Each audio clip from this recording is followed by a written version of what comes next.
Barca എന്തുകൊണ്ട് set പീസിൽ നിന്ന് 2 ഗോൾ വഴങ്ങി? ടാക്ടിക്കലി അതിനുശേഷം സ്ലാവിയ പ്രാഗിനെ എങ്ങനെ ഔട്ട് ക്ലാസ് ചെയ്തു? അതുപോലെ തന്നെ ബാർസയുടെ സബ്സ്റ്റിറ്റ്യൂട്ടിന്റെ ഇമ്പാക്ട്സ്. ഈ 3 കാര്യങ്ങളാണ് ഈ വീഡിയോയിൽ നമ്മൾ സംസാരിക്കാൻ പോകുന്നത്. 2 ഗോൾ എന്നുള്ള ബാർസ കൺസിഡർ ചെയ്യുന്ന സെറ്റ് പീസ് എന്നാണ്. ഈ കളിയിൽ നിന്ന് മാത്രമല്ല, ബാക്കി കളികൾ നോക്കിക്കഴിഞ്ഞാൽ ബാർസയുടെ സെറ്റ് പീസ് ഡിഫെൻഡിങ് വളരെ ഷോക്കാണ്.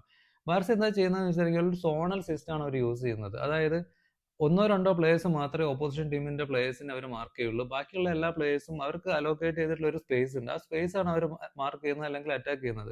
ഇതിന്റെ ഒരു പ്രശ്നം എന്താണെന്ന് വെച്ച് കഴിഞ്ഞെങ്കിൽ ബോൾ അവരുടെ സ്പേസിൽ എത്തുന്നവരെ അവൾ ബോൾ വാച്ചിങ് ആണ് ചെയ്യുന്നത്. ബോൾ ചുമ്മാ വരുന്നത് നോക്കിയിരിക്കുകയാണ്. ഈ ഒരു സമയത്ത് നിയർ ദ പോസ്റ്റ് ഒക്കെ ഓപ്പോസിഷൻ ടീം ഓടി വന്നിട്ട് അറ്റാക്ക് ചെയ്യും. അപ്പം ബാർസയുടെ പ്ലെയർ അവിടെ പുള്ളിയുടെ അടുത്ത് ബോൾ എത്തുന്നവരെ വെയിറ്റ് ചെയ്യും. ഇതിന്റെ പ്രശ്നം എന്താണെന്ന് വെച്ചിട്ടുണ്ടെങ്കിൽ ഓടി വന്ന് ബോൾ അറ്റാക്ക് ചെയ്യുന്ന പ്ലേയേഴ്സിന് അവിടെ നിൽക്കുന്ന പ്ലേയേഴ്സിനേക്കാളും കൂടുതൽ അഡ്വാൻറ്റേജ് ഉണ്ടാവും ആ ബോൾ വിൻ ചെയ്യാനുള്ള. ഇന്നലെ നോക്കിക്കഴിഞ്ഞെങ്കിൽ 2 ബോൾസും near the post opposition team attack ചെയ്തിട്ടാണ് ഗോൾ അടിച്ചിട്ടുള്ളത് എന്നുള്ളത് കാണാം.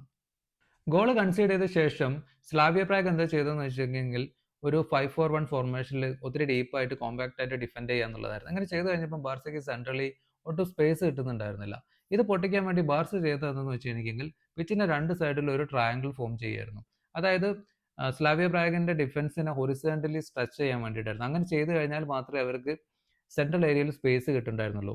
വേറെ ഒന്നുമല്ല, ലെഫ്റ്റ് സൈഡിൽ ബാൽഡെ, പെഡ്രി ആൻഡ് ഫെർമിൻ ഈ ഒരു ട്രയാങ്കിൾ ഫോം ചെയ്തു. റൈറ്റ് സൈഡിലാണെങ്കിൽ റഫീന, കുണ്ടെ ആൻഡ് ഡിജോങ് ഇവർ 3 പേരും ചെയ്തു. അതായത് ബാൽഡെ ഒത്തിരി വിടുത്തു കൊടുത്തിട്ട് അവിടെയുള്ള ഡിഫൻഡേഴ്സിനെ സ്ട്രെച്ച് ആക്കുകയും ആ ബോൾ സെൻട്രൽ കളിക്കുന്ന പെഡ്രിക്ക് കൊടുക്കുന്നു. പെഡ്രി ഈ സ്ട്രെച്ച് ചെയ്തപ്പോൾ ഉണ്ടായ ഒരു സ്പേസ് ഉണ്ട്, ആ ഭാഗത്തേക്ക് ആ ബോൾ ലേ ഓഫ് ചെയ്യും. അവിടെ ഫെർമിൻ ആ ബോൾ കളക്ട് ചെയ്തിട്ട് സ്കോർ ചെയ്യുകയാണ് ഉണ്ടായിട്ടുള്ളത്. അതുപോലെ തന്നെ സെക്കൻഡ് ഹാഫിലെ ഫ്ലിക്കിന്റെ സബ്സ്റ്റിറ്റ്യൂഷൻസ് സ്ലാവിയ പ്രാഗിനെ ഹൊറിസോണ്ടലി സ്ട്രെച്ച് ചെയ്യാൻ വേണ്ടിയിട്ടായിരുന്നു. അതായത് നമുക്ക് എല്ലാവർക്കും അറിയാം, ഓൾമോ അത്യാവശ്യം നല്ല ബോൾ ബോക്സിന്റെ പുറത്തുനിന്ന് ഷൂട്ട് ചെയ്യുന്ന ഒരു പ്ലെയർ ആണ്. അപ്പം പുള്ളിയുടെ ഒരു പൊസിഷൻ ഇന്നലെ എന്ന് പറഞ്ഞിരിക്കുമെങ്കിൽ സെൻട്രൽ ബാക്സിന്റെയും അതുപോലെ തന്നെ മിഡ്ഫീൽഡേഴ്സിന്റെ ഇടയിലുള്ള ഒരു സ്പേസ് ആയിരുന്നു. അപ്പോൾ എപ്പോഴൊക്കെ ഓൾമോയുടെ കയ്യിൽ ബോൾ കിട്ടിയോ അപ്പോഴൊക്കെ സെന്റർ ബാക്സ് പുള്ളിനെ ക്ലോസ് ഡൗൺ ചെയ്യാൻ പോകും. കാര്യം പുള്ളി ഡയറക്റ്റ് ആയിട്ട് ഷോട്ട് എടുക്കുന്നത് അവർക്കറിയാം. അപ്പം സെന്റർ ബാക്കിന്റെ പിറകിൽ വരുന്ന സ്പേസ് ആണ് ഇന്നലെ റാഷ്ഫോർഡ് കൂടുതൽ ടാർഗറ്റ് ചെയ്തത്.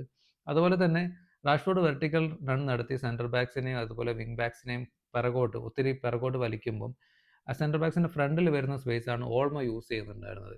ഈ 2 പേരും ഒരാൾ ഗോൾ അടിക്കുകയും ഓൾമോ ഗോൾ അടിക്കുകയും അതുപോലെ തന്നെ റാഷ്ഫോർഡ് ഒരു അസിസ്റ്റ് കൊടുക്കുകയും ചെയ്തു.